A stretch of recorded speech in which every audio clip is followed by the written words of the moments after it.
most awaited discussion, that is our panel discussion 2, with the topic Future Ready Universities Integrating Technology, Industry Collaboration, and Student Centric Learning, which is the most essential, the core part of education. And I would like to call upon the moderator, Dr. Jayavant V. Shelar, Vice Chancellor, ITM Skills University, Navi Mumbai, Maharashtra. So the moderator is all the way from Mumbai. Thank you for making it on a Saturday. We have panelist Dr. Vivek V, Deputy Director, Alliance School of Advanced Computing, Alliance University, Bengaluru, Karnataka. Dr. Sandeep Chatterjee, Pro Vice Chancellor, IILM University, Greater Noida, Uttar Pradesh. We have Dr. Jitendra Kumar Mishra, Vice Chancellor in charge, Jain, deemed to be University, Bengaluru, Karnataka. We have Dr. Balakrishna Shetty, Pro Chancellor, Mala Reddy, Vishwavidyapeeth, Hyderabad, Telangana. We have Mr. Vishal Sood, the CEO of Placecom. A huge round of applause to our moderator and panelists. Let's start with an enriching discussion. Hello, good evening to all of you. Good evening. Respected dignitaries, the panel members, on the dais and off the dais, faculty members, directors, dean, vice chancellors, and the academicians. When I read the Future Ready Universities and I was going through these couple of sessions before this, presentations, and while we are talking about the future readiness, it is said that education is the most powerful weapon which we can use to change the world, says Nelson Mandela. But today we have to say that AI education is the most powerful weapon which we can use to change the world.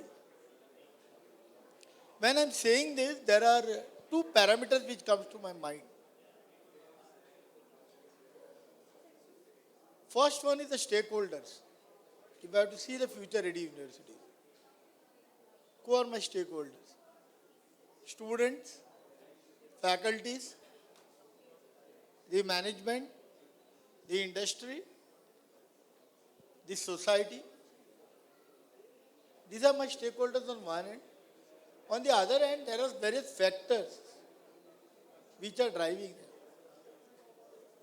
them. Academic curriculum, technology, skills, those are practicals, technicals, and so on. Hands-on experience and internships. All these are the factors and the stakeholders will decide what will be the future in the ensuing 5 years and so on. When I'm saying this, I'll request all my panel members to pass their opening remarks on that future ready universities about their own opinion in this respect. Thank you so much for putting the context. Say, in this rapidly changing world, who are taking care, in fact, the students whom we groom in the colleges and universities, and also how we build their foundation in the schools. They are going to be the people. And who are the students? They are the millennium Gen Z. So in this rapidly changing world, when we say what should be the future ready universities, how we are working for the primary stakeholder is our concern.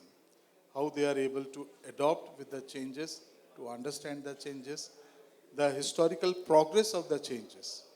And also, as sir has said, the AI, the change in doing the things, and also how to take help of the technology. So in that context, and also who are the people who will kindle the change or inspire the change? That is the faculty, who are the next most important stakeholder of any university or teaching learning system, lifelong learning, etc. And after the process, when the students are looking for a job or a meaningful engagement and what we say as a rising economy for the country, to be dependent, say, the Viksit Bharat, the major force which we are bringing through, how much is our dependency on the university and what is our entire ecosystem which will kindle this change. So in this process, We will discuss in detail. I pass on to our next colleague. Thank you, fellow panelists and ladies and gentlemen. It's an opportunity, it's a privilege to share with you the idea on one of the most pertinent topic that we all are concerned about, that how the future is going to shape more so when it comes to education and how well our institutions are prepared. If you talk of future ready university, you can immediately see there are two sides to it. One is the readiness, another is the future. Future is all you see, it depends on the horizon you want to see it into. If you talk of the future very far, we don't know what is it going to be. But if you talk of the foreseeable future, you can identify that what is emerging, and based on that we need to prepare. If you talk of readiness, it indicates all about our openness to learn and gear up for the changes. It is all about learning, and we have seen that education has been evolving over a period of time. It has been constantly evolving, and that's where it has led the evolution of the civilization as well. If you talk of the current situation, we see the modern world is led by technology, more so the digital disruption, the robotics, the AI, and that is where the mundane things are being replaced by the technological innovation. Universities has to adapt to it. They have to gear up for it.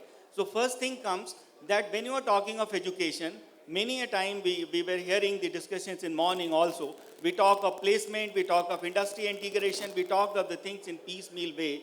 Education is one holistic piece that make us equipped to face and deal with any situation that we come across. And that holisticness, that entirety of the education should not be broken, otherwise knowledge is not going to serve its real purpose. So if you see that, the education or an university should gear up to prepare an ecosystem, evolving dynamic ecosystem where there is a continuous evolution prospects, where there is a flexibility and possibility of evolution of education itself. It provides the flexibility and opportunity to learn. Secondly, it is dynamic enough to adapt to the situation. It is going to focus on all the components. If you talk the four main components, where you are talking of innovation, employability, entrepreneurship, and ethical citizenship, that has to be taken into account, and it has to be driven by technology, embedding the technology and AI as a core part of it. Thank you. Thank you. Yes, I'll keep it very simple. As both professors said, the more comfort, the more danger for the students. Right? AI has given more comfort to the students, and we are also encouraging that comfort back in the classroom. But to what level? So in the session, we'll be discussing to what level we have to limit it, so that within a comfort zone, without leading to any danger, how students can take a benefit of that. We'll be talking about that. Thank you very much. So well spoken. So what I would like to say is, in one simple example, as a pro-chancellor of a medical university, where I had to address about 400 medical students. Okay, they have just come from 12th standard. They are entering into medical school. Then I asked them. First of all, I showed them one muscle. This is the biceps muscle. I asked them, what is the nerve supply of the biceps muscle? That is the first year MBBS question. Nobody could answer that. And I went to the second year MBBS question, what is the organism for typhoid fever? Nobody could answer that. My principal, my dean, who used to teach so many students, sir, they are not MBBS students. They said they are only 12th standard students. I said, wait a minute. Then I asked the third year student, fourth year MBBS question. Nobody answered. After that, I told them, you take out your mobile phone, fastest finger first. And I asked the same question, which is a nerve supply to the biceps. Immediately, so many hands went up, and they said it's a musculocutaneous nerve. So, first year MBBS question, second year MBBS question, third year MBBS question, fourth year MBBS question, the 12th standard student could answer immediately. The question comes next. I asked them, what do you want to do in the next 4.5 years? Now, that was the question. So what I'm telling is, it is not teaching. I don't think for a future-ready medical school or future-ready universities, we need to skill them. I told the students, every day you have to go and examine the patient and find out what is the problem. That is very, very important. And today's education is not asking the student to learn and come and show beautiful mask art. That's what I would like to say. So, thank you everyone. I think this is the 15th year I am sitting in a panel discussion where we are discussing what is a future-ready university. And this is a perennial discussion. And I think the job of universities have always been hard. So in 4 years, you have to train people for next 40 years.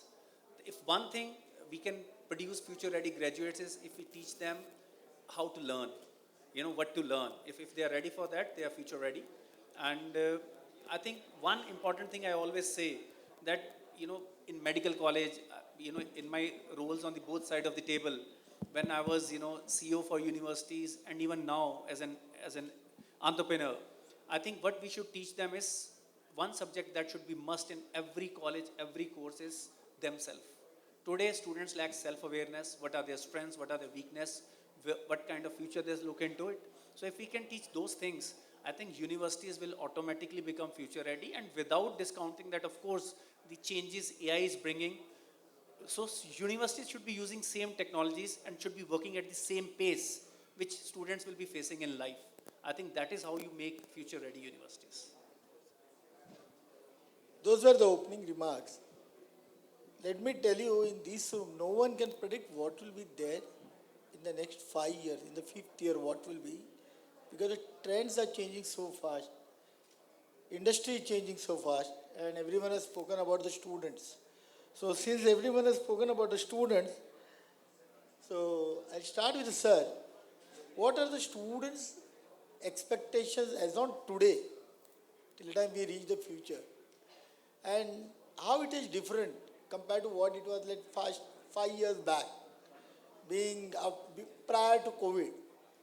So what are the students, their expectations, and how they are different, and in which way they are intend to learn? Well, I'm sure that all of you will agree that the COVID has changed the situations.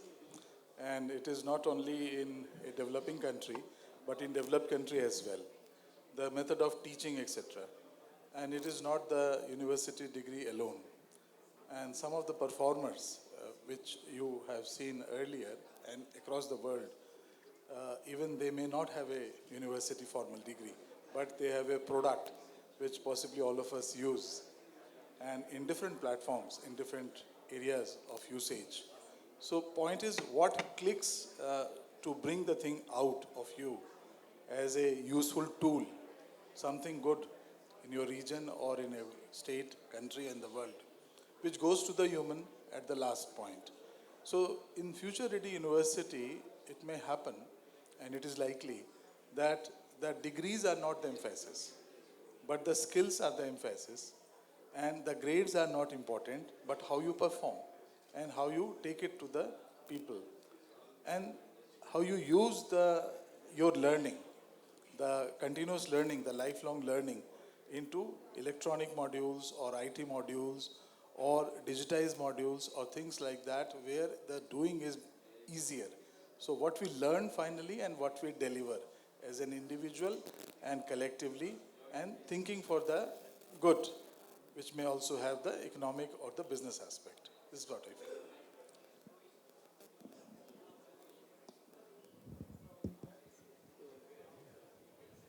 I'll add to it, when the students' expectations are there.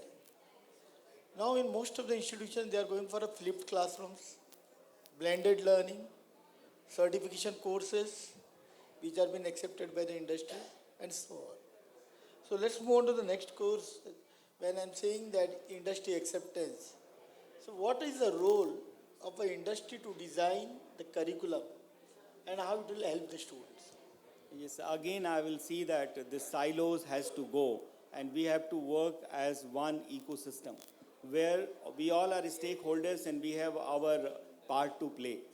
Industry has to come forward, as well as the institutions, academic institutions has to move forward. Both has to converge. And here it has to be a co-creation at all the stages. It has not to be one final end where we have been started believing that students are the product and industry is the buyer or employer. That has to be created. It's a joint responsibility. If the industry does not spell out how and what they want in time, and a student go unprepared, industry is losing out time and cost, which is a serious concern. So, in my opinion, we already, if you see the University Grant Commission and the National Education Policy has brought out many very welcome initiatives. They have made it mandatory that every industry has to have a university collaboration cell, and every academic institution has to have industry collaboration cell, and these has to work in tandem to see that how they can try to integrate their concern. So industry has to be part and parcel in curation of the curriculum. They have to co-curate. They have to be part and parcel to deliver to an extent possible. It is not that they come and teach. They have to see, facilitate, be there. They have to bring in their problems and challenges they struggle with so that the academy can translate through its capability and student talent into solution. Same way, academics has to go. The faculty has to go for externship, like a student go for internship. They have to go there, they have to spend time, try to understand industry concern, and we have to work part of the same ecosystem at different level, handling the different aspects. I think that's what is possible. Placement, internship projects, they will be the byproduct. But the natural collaboration of working together, thinking together has to come, then only it is going to go forward. Thank you. I'll add couple of lines to this. At ITM Skills University, we have for Board of Studies or Academic Council or a governing body, 40% are the industry professionals and 60% are academicians. Then we move on to that internship where we make it mandatory for a faculty once in a fortnight to visit the industry where the student is performing. So we don't meet the industry only during the placement. It goes from designing a curriculum till the convocation takes place. So that handholding continues with the industry throughout. So let's move on. We have talked about the students. We have talked about the curriculum. Now regarding the technology. Seeing the AI, AR, VR, augmented reality, virtual reality. Since all these technologies are getting in place, what do you think, how academicians will be able to contribute to the industry and the students both, so that the students are able to deliver? Students is our product and the industry is a consumer. So how the technology will help them to reach that point? Okay. Hello.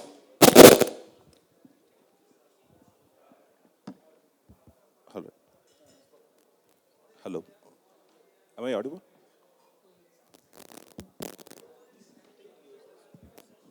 Am I audible? Fine.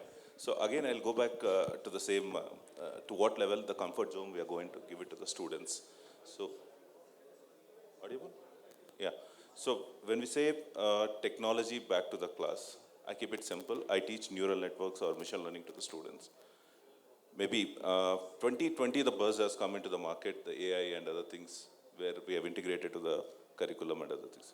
When I go to the class to teach them advanced Python programming, way back 2 years back, all right, where we don't have an AI integrated into the development environments, right? I tell them this is a piece of code, probably you have to, or this is a problem statement where you have to write a piece of code for that. And students had time to think how to write the piece of code. If and all, if they're not able to do it, probably they'll take the faculty help and then they build a piece of code. Now, coming back to now, what happens? The moment students start typing the particular statement, the AI gives the complete prompt there.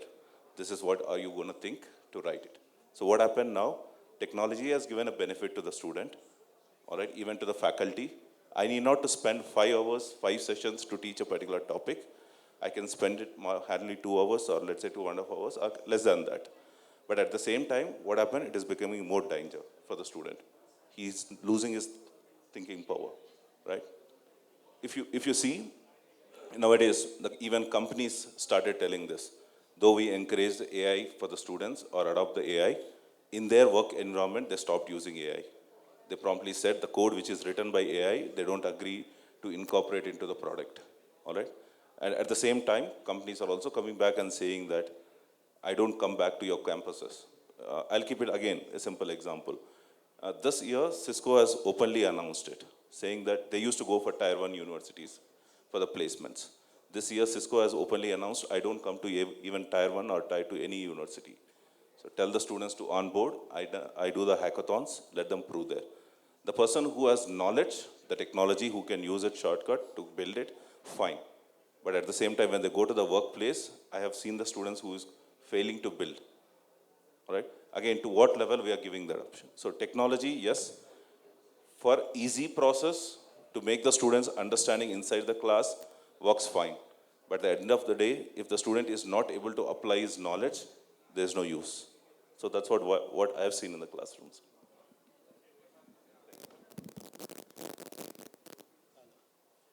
Sir is a pro-chancellor, so I have a question since all three of them have said.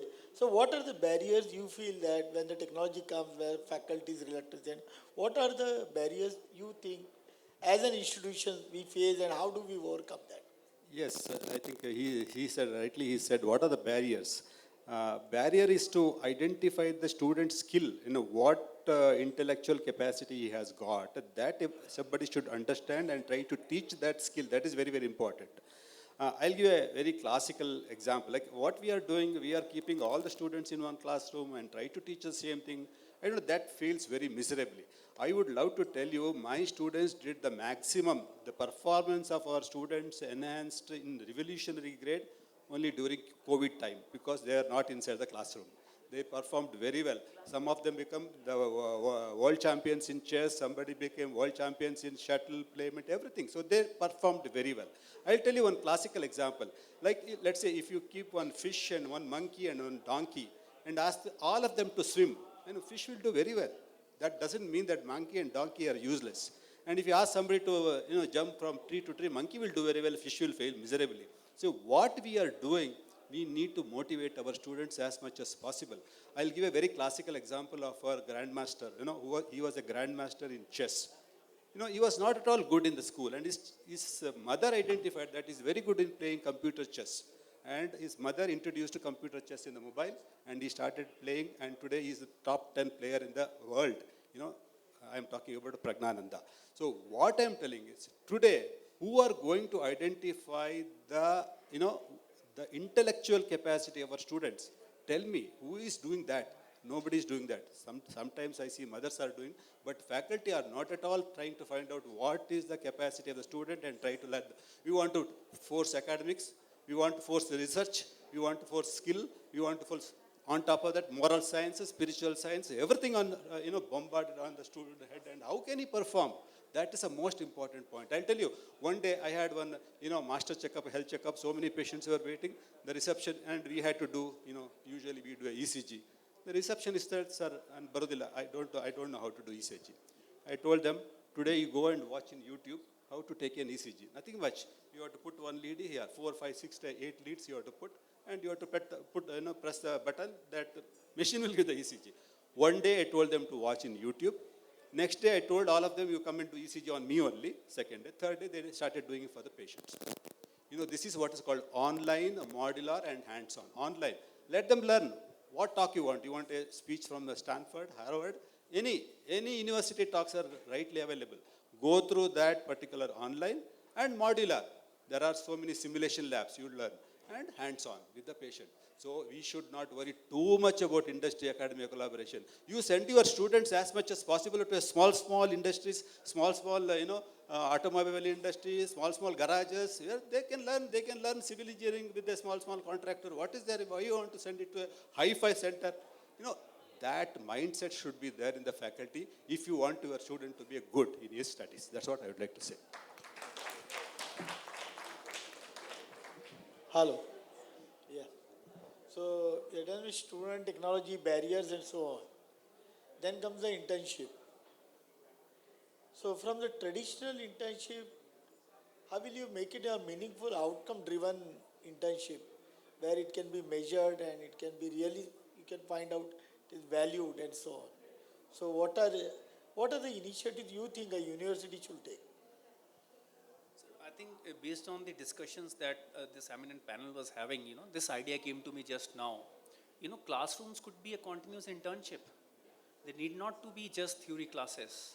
And today, how technology helps. Today, through virtualization of infrastructure, virtualization of connections, experts could be engaged from remote locations, right? So we can, if we are given permissions, if there is enough autonomy to the educational institutes, if there is not too much of intervention by the government, and with visionary leadership, I think internships could be done continuously. I started this campaign, Campus Business Park. So during my tenure in my previous role, what I did, I invited not startups, established companies, I gave them space in the university.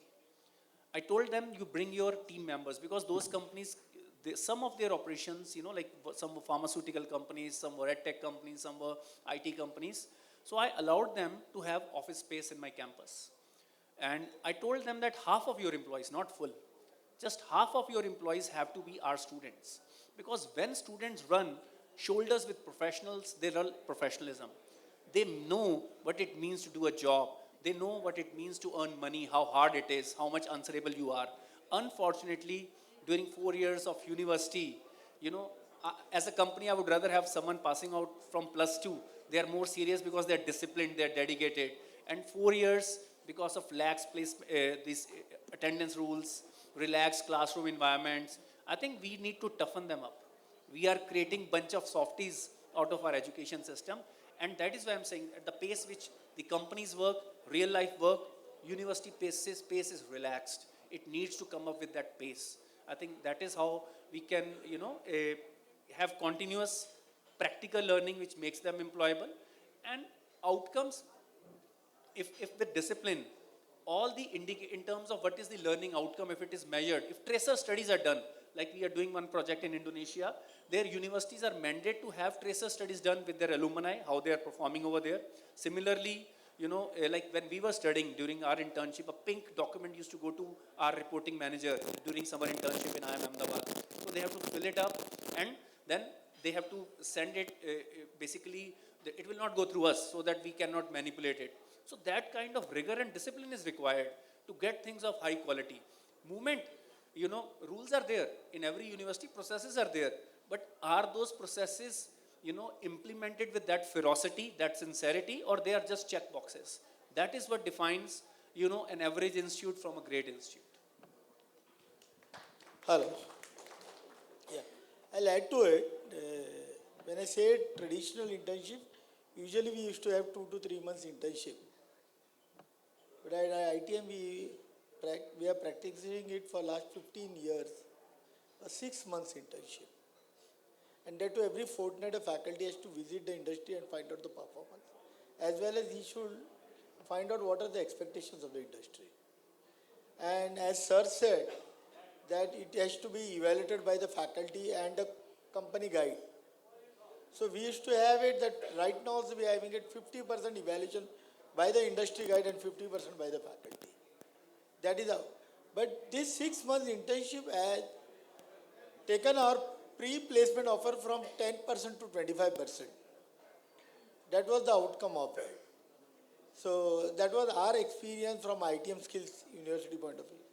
Now, when sir said about this experiential learning and so on, so what are the experiential learning and design thinking or entrepreneurship program which university should initiate so that they are future ready, students should be.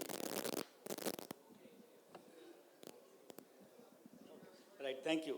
So if you see the design thinking, entrepreneurship, and experiential learning has to be an embedded part that should be across the programs, across the semesters.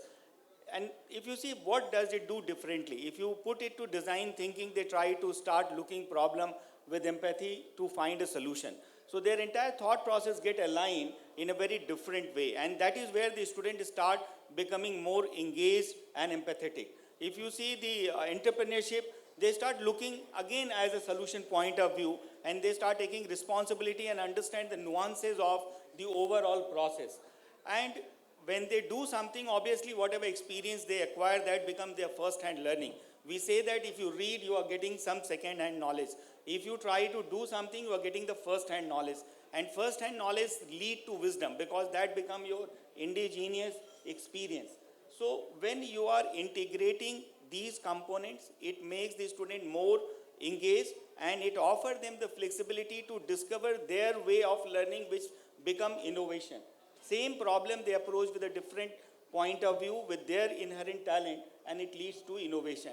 At Jain Deemed Tube University, there are 4 things which are common to all the programs UG to PG. One is design thinking from first semester, entrepreneurship, and transdisciplinary project-centric learning, where students work in group. And IKS, that is Indian Knowledge System. These four, everyone has to go irrespective of the program across the 4 semester or 6 semester. And that way try to also help them connect and work together. So this is one common tool which try to create an ecosystem and opportunity and create the prompt and nudge them to work together in their own manner, which obviously connect them and make it more learner-centric. Thank you. One of a small model which has also worked in our university is that when the students come, they also learn the art of investment.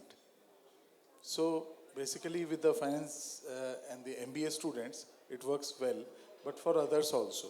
So there is a small portion of money which is given, and there is a group of 3 or group of 5 people who learn how to invest this. And also they learn how to open a company, how to work with a NGO, how to work with a club. So the individual learning as well as the group learning and the sense of entrepreneurship, breaking the barriers of risk, fear and resistance. And it has worked very well. And after 2 years or 4 years of the program, the money which they get is theirs. And that is their first earning. Very good, sir.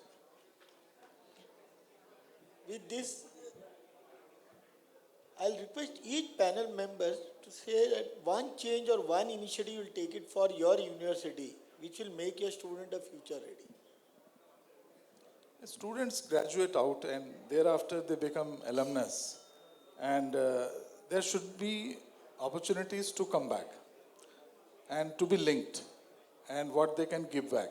It is not only that we are looking towards them for a placement or for a continuous connection or wishing that they should be part of our board of studies or board of management, etc. Where, so this is one initiative we have taken, that we have recasted the board of studies, number one, and also the board of management. Like in IIMS, there are norms that at least 5 alumnus should be there. This is one. And also like for AI and VR and other thing, immersive learning, experiential learning, etc.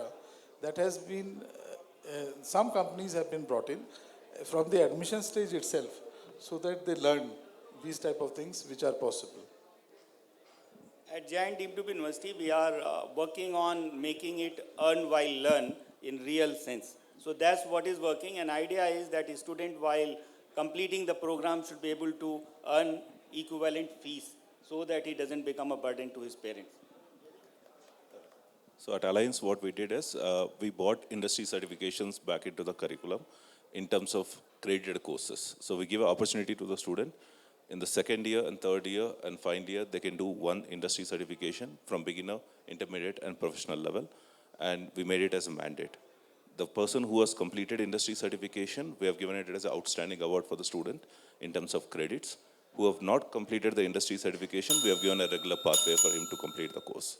So that's a one initiative we have taken. What I would like to do is I would like to challenge my student as much as possible, give each and every challenge to the student. I don't want to make him to copy from the east or west because my student is the best. I will be very brief. Adopt PlaceCom. What he said? I said adopt PlaceCom, your students are future ready. To sum it up, I'll say that all of us said that student skills and ability enhancement will be the mantra for the future. Thank you.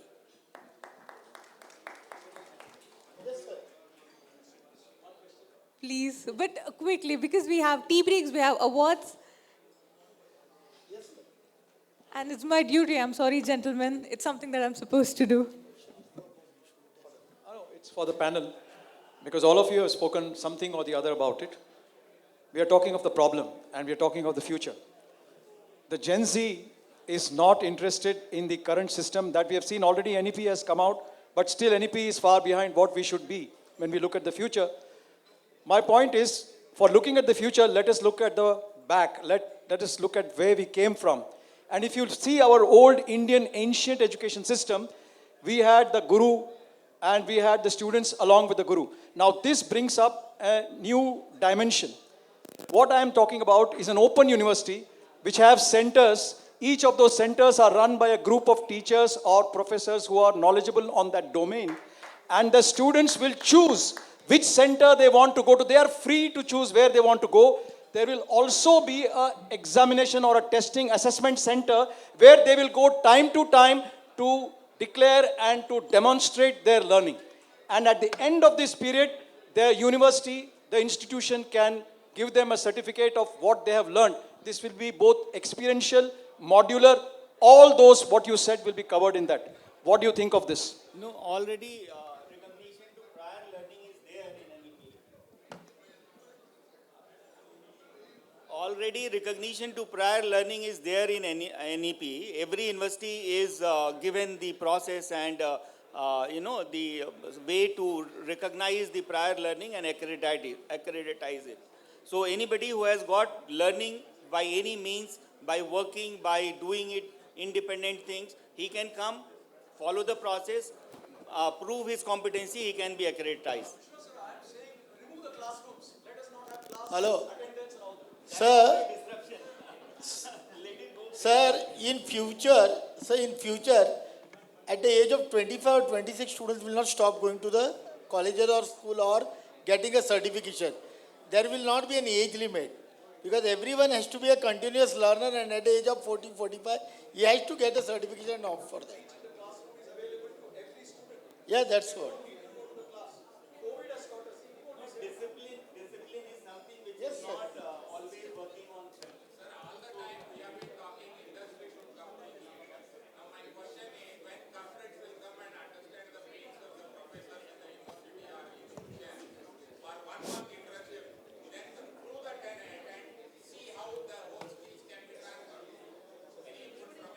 So one good example, industry on campus and campus in industry.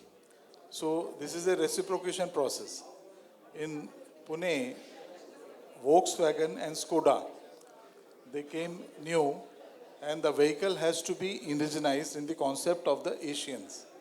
So they relied more on the university that how the interior designings can be changed. And also the people who are working with them, either in the diploma level, can be taken to degree level. And since it is an EV vehicle, how the BTECs can be taken to MTech. So half of the day, they come to the university to study. And at the end of it, the certification and the degree is very necessary.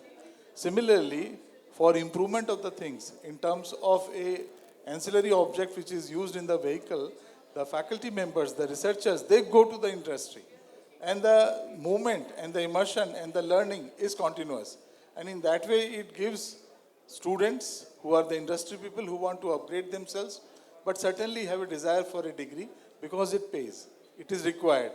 And still a mechanism is to come where the degrees are given up. But those are the very few cases, very few cases. Thank you, sir.